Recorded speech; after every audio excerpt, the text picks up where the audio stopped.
paz do Senhor Jesus, meus queridos irmãos.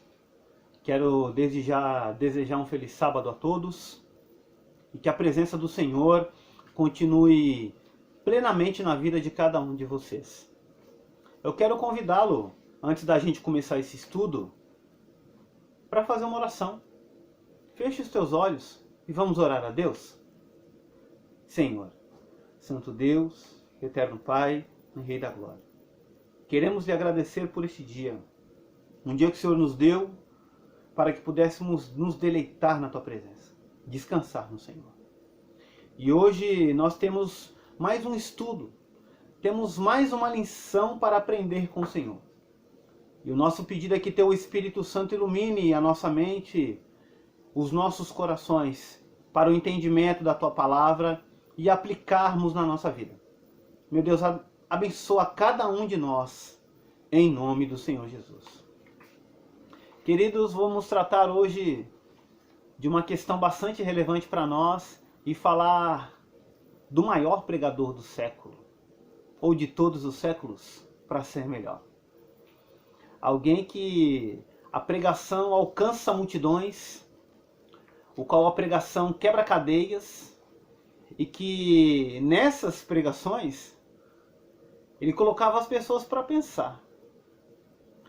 Nós vamos falar de alguém que é mestre dos mestres e senhor dos senhores.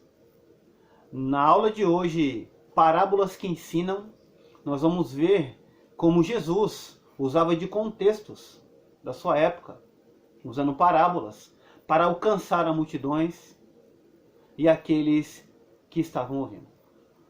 E eu quero aqui deixar já para nós o texto base, né? Que está lá no livro de Mateus 13:34, que diz que Jesus sempre usava histórias e comparações, como essas quando falava às multidões. Na verdade, nunca lhes falava sem usar parábolas. E o objetivo é analisar as parábolas contadas por Jesus sobre o reino de Deus, para compreender aspectos importantes da natureza deste reino. Aqui na introdução, o escritor Paul Ernest, ele acertadamente comenta que a palavra parábola é uma forma aportuguesada da palavra grega parábole, que vem de um verbo grego que significa atirar para o lado. Segundo ele, uma parábola é uma história que coloca uma coisa do lado da outra, ou seja, uma comparação. Jesus sempre usava desses contextos. E esse método dele, usado com comparações, ele contou várias parábolas durante seu ministério. Todas ensinando coisas relacionadas ao reino de Deus. E no capítulo 3 do Evangelho de Mateus temos várias dessas parábolas, as quais nós veremos agora. De olho no texto, Jesus utilizava das parábolas para pregações e para estimular as pessoas. Para aqueles que acreditavam, as parábolas eram luz. Mas para os incrédulos, ela era escuridão. Ou seja, muitos pegavam essas comparações e pensavam. Alguns que não davam crédito, não estavam nem aí. E para esses incrédulos, ela era treva, escuridão. Mas vamos refletir sobre alguns aspectos do reino dos céus descritos nessas parábolas. Veremos 4. O primeiro é ouvintes da mensagem do reino, o crescimento do reino, a consumação do reino e a preciosidade do reino. E em cada um deles nós vamos fazer um pequeno comentário para aplicarmos na nossa vida. Acompanhe comigo uma breve leitura para depois fazermos os comentários. Em Mateus 13, Jesus contou e explicou a parábola do semeador. A parábola trata de um semeador que saiu a semear. De maneira objetiva, essa parábola ela vai explicar que ele pegou algumas sementes e jogou pelo caminho. Essa semente é a mensagem. Os locais onde a semente, ou seja, a mensagem caiu, eram os diferentes tipos de solos, os diferentes tipos de corações humanos. E ele faz 4 reflexões. Ele diz que existem pelo menos 4 reações diferentes. E nós vamos analisar cada uma delas de uma forma bem objetiva. Diz que o primeiro caiu à beira do caminho, onde as sementes não conseguiam penetrar por estar endurecido de tanto ser pisado. E o escritor vai deixar claro para nós que esse solo são as pessoas que reagem com indiferença quando escutam a pregação do reino. Para eles, tanto faz como tanto fez. É apenas mais um conto. Eles estão à beira do caminho. Perceba que a semente, ela não cai nem fora do caminho e nem dentro. Ela cai à beira. Ou seja, pessoas que não estão nem aí, tratam o evangelho com indiferença. E o segundo é o solo rochoso, onde a semente brota e indica um início promissor. No entanto, teve um final frustrante, pois a planta secou ao calor do sol por não desenvolver raízes profundas. Aí aqui vai dizer que são aqueles que recebem a mensagem do evangelho superficialmente. Eles não permitem que a mensagem do evangelho crie raízes. Irmãos, este tópico eu achei ele muito interessante. Quando você cria raízes de alguma coisa, você tem histórias. Você tem um alicerce. Você consegue, através daquela raiz, crescer. Porque a raiz ela vai segurar toda a estrutura de uma árvore e dar o crescimento. Conforme as raízes vão entrando no solo, é claro, ela vai absorvendo todo as proteínas necessárias para a árvore, dar o crescimento correto. Mas aqui o escritor diz que as raízes eram rasas. E já fica uma pergunta muito interessante para nós. Estamos nos enraizando no evangelho a ponto de estudar a mensagem, eu não vou nem dizer gastarmos tempo, mas ganharmos tempo com a palavra, com a aplicação da mesma? É muito interessante isso aqui. E logo no terceiro, ele vai dizer que era muito espinhoso. Ali as sementes caem, entre os espinhos elas ficam sufocadas. E é o coração ocupado. Muitos recebem a mensagem do evangelho, mas estão, olha só o que o escritor colocou, distraídos e ocupados com os cuidados do mundo, ambições da vida e os tesouros terrenos. Aqui ele vai usar uma palavra muito interessante, que eles estão distraídos. Você já viu uma pessoa distraída? Uma pessoa que, por qualquer motivo, ela olha para o lado, deixa de fazer o que estava fazendo, ela se distrai facilmente. E ao se distrair, ela perde todo o conteúdo que fora necessário para ela. Se distrai fácil, anda para qualquer lugar onde ela é distraída. E ocupado. As ocupações do mundo tiram o nosso foco da presença do Senhor. É claro que nós temos que ficar atentos com o nosso trabalho, ficar atentos com a nossa vida. Mas Jesus vai deixar bem claro em Mateus 6,33 que temos que buscar em primeiro lugar o reino de Deus e a sua justiça. E infelizmente, as ocupações do mundo têm tentado tirar o foco. E ele vai dizer que no último solo, no último coração, a semente, a palavra, ela cai num fértil, num solo fértil. E o escritor vai dizer que essa árvore, por o solo ser fértil, ele consegue produzir muitos frutos. E ela cresce, produzindo assim frutos em diferentes proporções. Ou seja, cada discípulo amadurece de um ritmo e possui dons específicos e frutifica em proporções diferentes. Por isso que nós vemos aí alguns com os dons de língua, os dons de profecia, o dom de cura. É o discípulo, ou seja, é o coração, o qual a semente caiu e é um solo fértil. E a aplicação dessas parábolas na nossa vida é muito importante. Nós já fazemos uma comparação. Em qual tipo de solo nós estamos? Ou melhor, qual o tipo de solo que nós somos? Nós estamos à beira do caminho, com muitas pedras, espinhos, ou é uma terra fértil? Fica aqui uma reflexão para todos nós, porque essa é a ideia da parábola.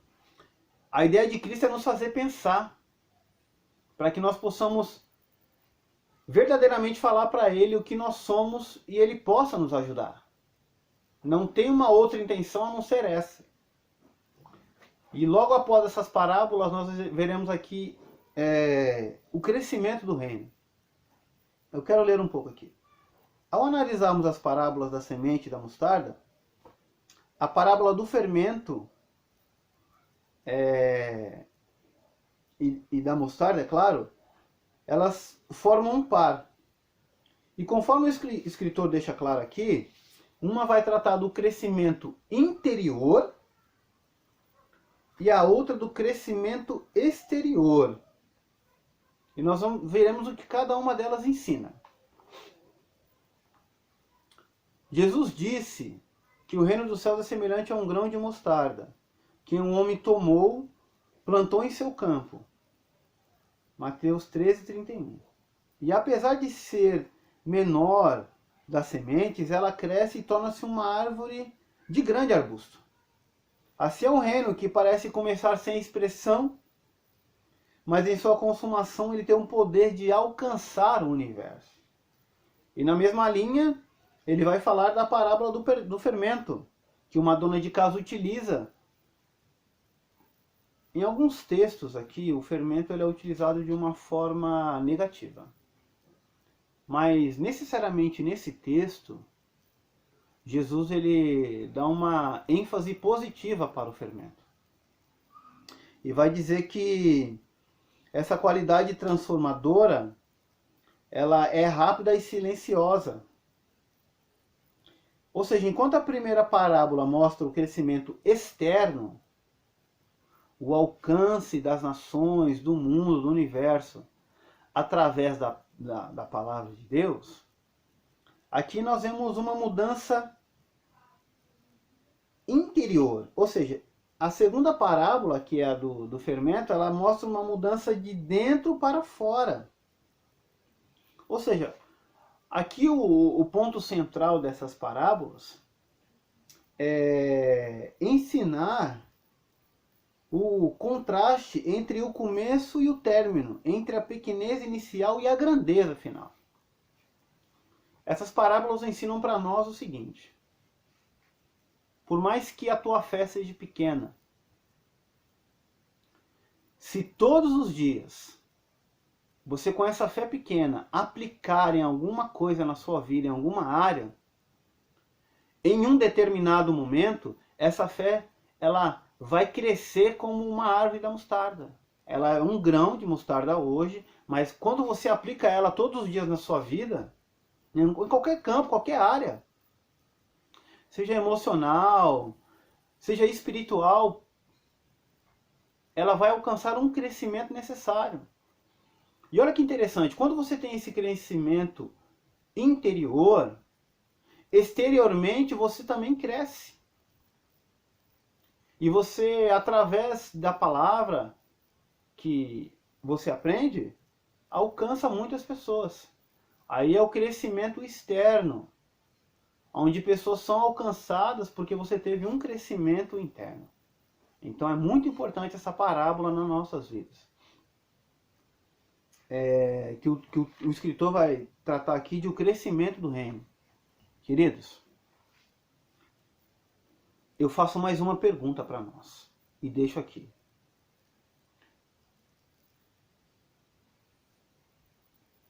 Eu estou fazendo com que o reino cresça? Eu estou sendo uma árvore frutífera e tendo crescimento? É muito bom avaliarmos isso. É muito bom a gente parar para pensar no meio de tudo que está acontecendo na minha vida, no mundo em geral. O reino está crescendo? Porque para que haja crescimento, nós não necessitamos necessariamente do que está acontecendo externamente. Precisamos ter um coração, uma terra fértil. Aí nada pode parar o crescimento do reino.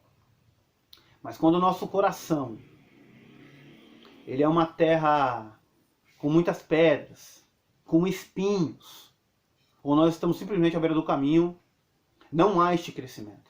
Para que haja esse crescimento, nós temos que ser uma terra fértil e crescermos gradativamente. E no tópico 3, nós vemos aqui a consumação do reino.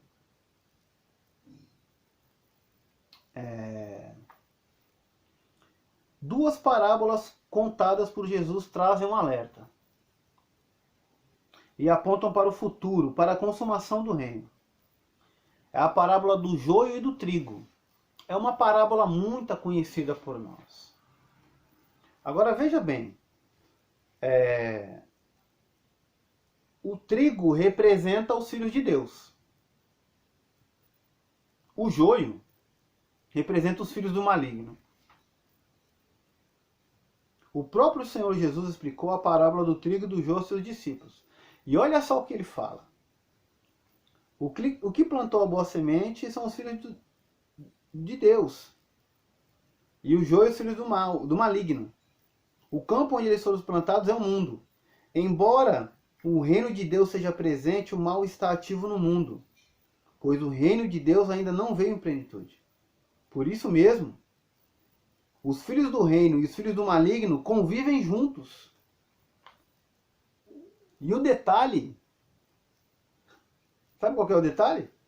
É que no dia da colheita o joio será arrancado e lançado no fogo para ser queimado, enquanto o trigo será recolhido para o celeiro. Isso aqui indica a plenitude do reino.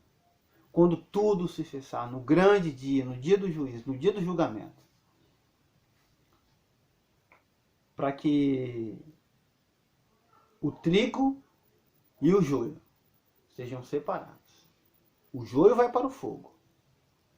O trigo vai para o celeiro. E ele conta aqui também a parábola da rede. Na parábola da rede, os pescadores eles jogam a rede no mar e vão retirar ali muitas qualidades de peixes. Só que ele vai dizer que é o seguinte, eles selecionam os peixes. Os peixes que não servem, eles lançam fora. Agora já os bons eles colocam no cesto. E isso para nós, tanto a parábola do joio e do trigo, quanto a da rede, onde há a seleção dos peixes, é muito importante para nós. É importante para nós também pararmos e pensarmos. Veja bem, olha só como o Senhor Jesus ele é tremendo.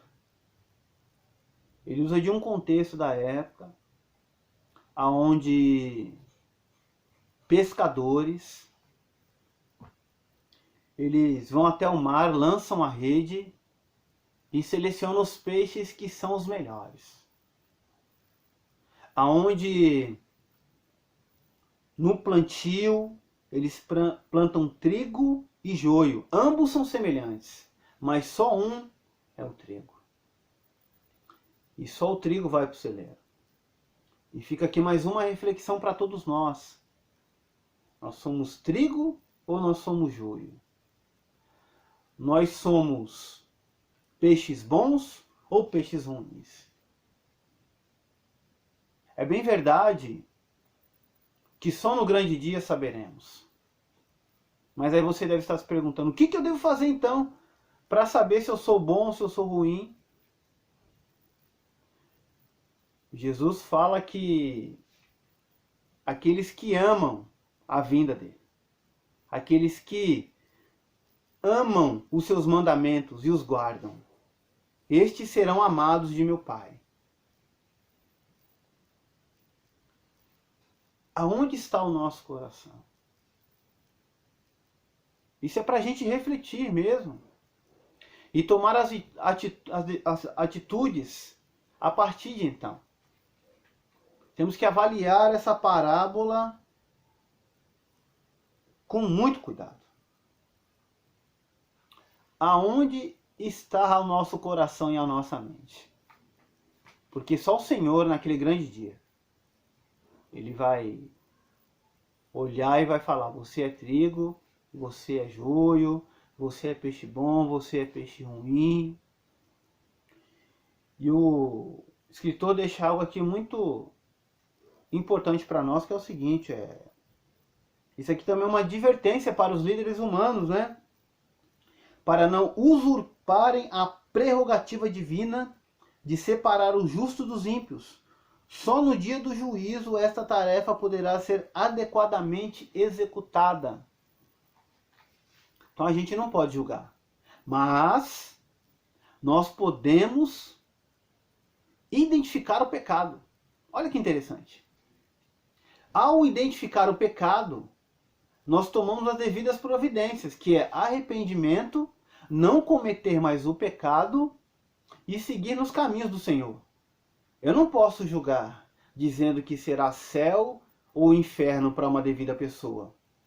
Mas eu posso mostrar para ela um pecado e, através da Bíblia,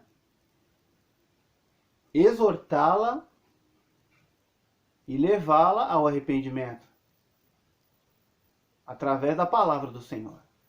Mas dizer que ela vai para o céu ou para o inferno, isso não cabe a mim e nem a nós. Cabe ao Senhor. Mas nós podemos e nós conseguimos identificar o pecado. Para que não sejamos nem joio nem peixes maus. Mas para que sejamos peixes bons e trigo para irmos para o cesto. A preciosidade do reino.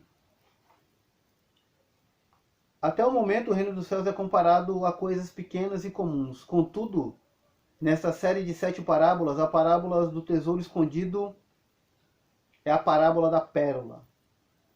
Mateus 13, 44, 46. Que eles vão retratar de como a preciosidade do reino é incomparável. Aqui, como nós vimos lá no começo, Jesus ele usa contextos da época para colocar o pessoal para pensar, olha só, que maravilha.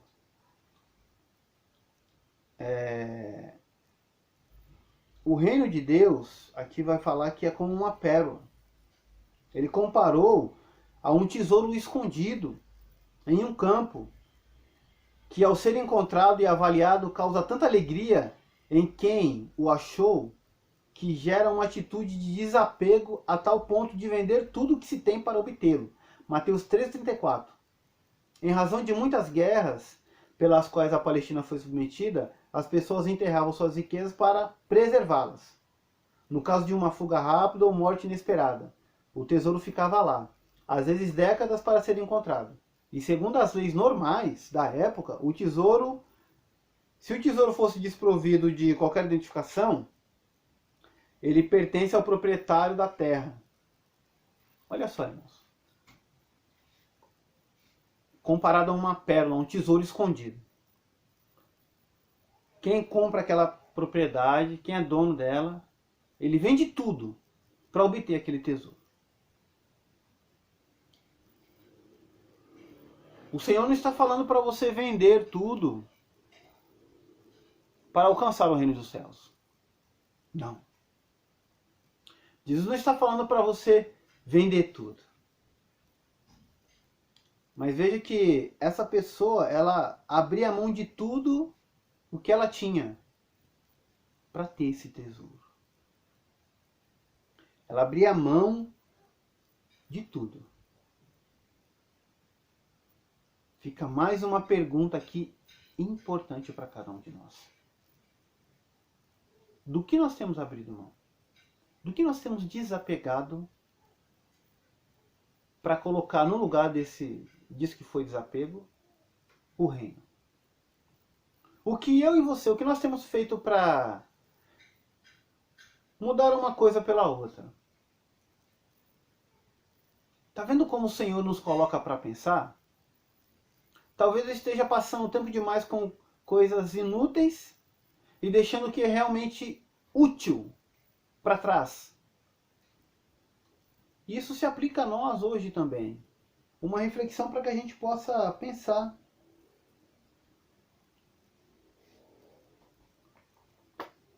O que tem tirado tanto o nosso foco? O que é... Nessas parábolas aqui, ó, eu consigo entender o seguinte. O que eu preciso fazer para alcançar esse reino? O que eu preciso deixar para trás? Fica aí uma pergunta para mim, para você. As parábolas mencionadas por Jesus procura deixar claro o fato de obter o bem desejado, que para obter o bem desejado é necessário abrir mão de alguma coisa. O reino de Deus, ele é muito valioso. Queridos, é um valor inestimável, é um valor incomparável. E para enxergar este valor, entenda bem o que eu quero dizer para você, é necessário se posicionar na presença de Deus, porque é algo espiritual. Não dá para a gente mensurar esse reino, medi-lo, compará-lo com ouro, com prata, não. É incomparável. E para entender a preciosidade desse reino, é necessário estar na presença do Senhor. É necessário desapegar de algumas coisas. E aí é cada um no seu particular com Deus. Ao analisar as parábolas sobre o reino dos céus, percebemos que sua mensagem é oferecida aos mais diversos corações. E ela obtém diferentes respostas. Este reino pode parecer frágil e pequeno a princípio, mas ele é poderoso e transformador. E seu valor é inestimável. O escritor chega a declarar o seguinte: reconheçamos isso, reconheçamos o valor do reino de Deus, a preciosidade dele nas nossas vidas.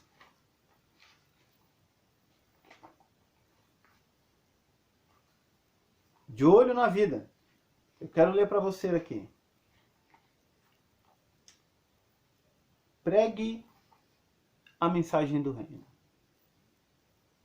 Todas essas parábolas nos permitem enxergar que a mensagem do reino é disponível a todos, pois as sementes foram lançadas em diferentes tipos de solos. Assim como cada solo reage de maneira diferente, o coração humano também responde de maneira diferente à pregação do reino. Mas isso não pode nos fazer selecionadores de solo, e sim pregar o evangelho a todos. Portanto, lança a semente do evangelho às mais variadas pessoas que você convive, e até mesmo aquelas que você não conhece. Fale do reino de Deus ao amigo, do trabalho, ao vizinho, ao dono da padaria, ao funcionário do mercado, ao seu parente, aos seus filhos. As reações serão diferentes, mas sempre haverá aqueles que responderão positivamente à mensagem do reino. Queridos, a Bíblia, nas parábolas, diz que o semeador saiu a semear. E ele lançava. Quando essa mensagem é lançada, quando a rede é jogada no mar, que quer dizer a mensagem do reino, ela pode transformar corações. Ela pode mudar vidas. Então não cabe a nós olharmos para o solo. Olha só que coisa interessante. Quando alguém vai plantar alguma coisa, ele prepara todo o solo. Não é verdade? Prepara o solo para que possa receber aquela semente. Aqui nas parábolas do Senhor, no reino de Deus, é diferente. Ele quer que a mensagem seja pregada, porque essa semente ela é transformadora. Ela pode mudar um coração de pedra para um coração de carne. Ela pode fazer a pessoa enxergar que ficar presa, sufocada nos espinhos, nas ocupações do mundo, pode prejudicá-la. Ela pode mostrar um valor inestimável do reino. Por isso essa mensagem deve ser pregada. Porque ela é assertiva, porque ela muda, ela transforma. E você quer ver um exemplo disso tudo, de que essa palavra é verdadeira? É só você se olhar no espelho. Essa palavra alcançou a minha vida, alcançou a sua vida. Ela é digna de toda a adoração. Valorize a cidadania do reino. É um privilégio ser cidadão do reino dos céus. Apesar de o reino dos céus estar ao alcance de todos, nem todos desfrutam dele.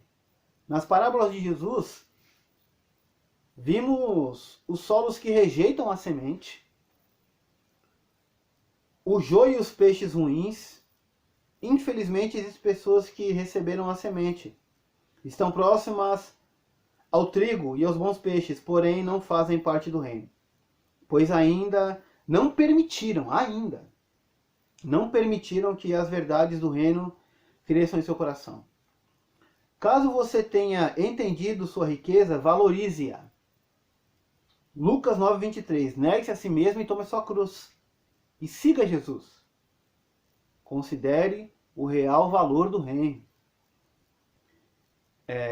Assim como na parábola da pérola, esteja disposto a deixar tudo por causa do reino de Deus.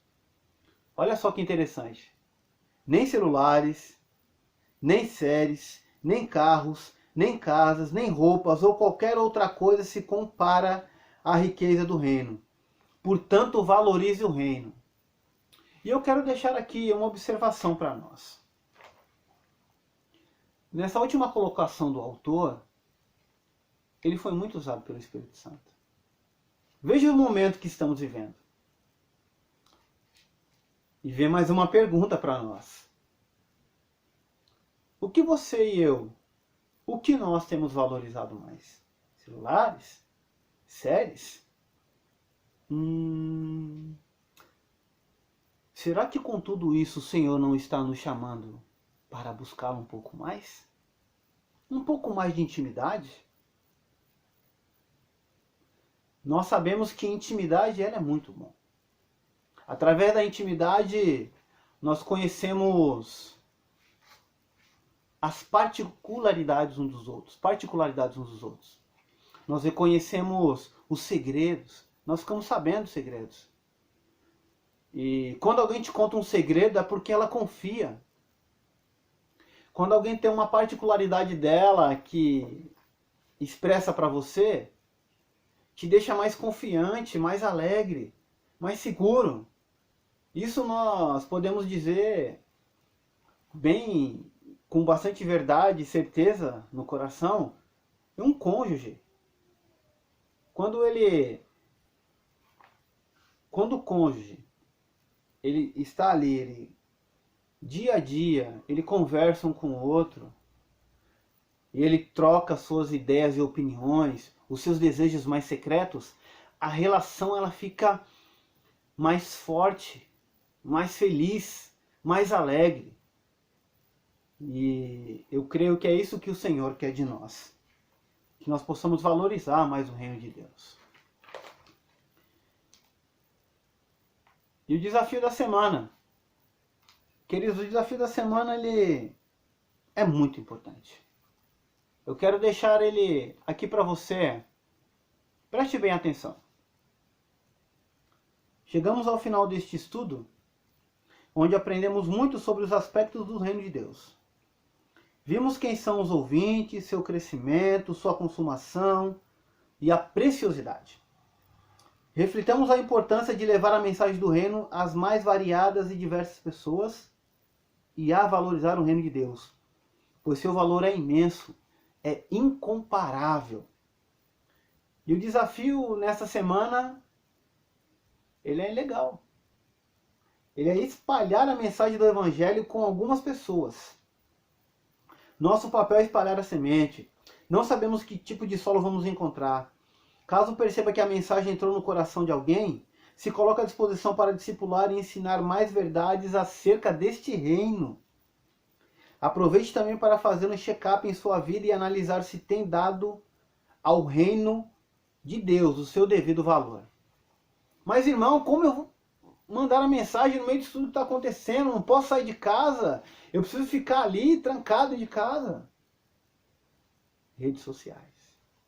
Utilize a sua internet, o seu celular. E espalhe a mensagem do reino. Sabe aquela pessoa do seu trabalho? Talvez você esteja home office hoje. Mas alguém que sentava do teu lado ali precisava de uma palavra, mande uma mensagem do Evangelho para ela. Utilize os aplicativos Zoom, as chamadas de voz do WhatsApp, de vídeo. Utilizemos toda a tecnologia em prol do reino, para que vidas sejam alcançadas. Amém? Queridos, chegamos ao final do estudo de hoje. Eu quero agradecer aqui pela presença de todos vocês. E que Deus os abençoe abundantemente, em nome de Jesus.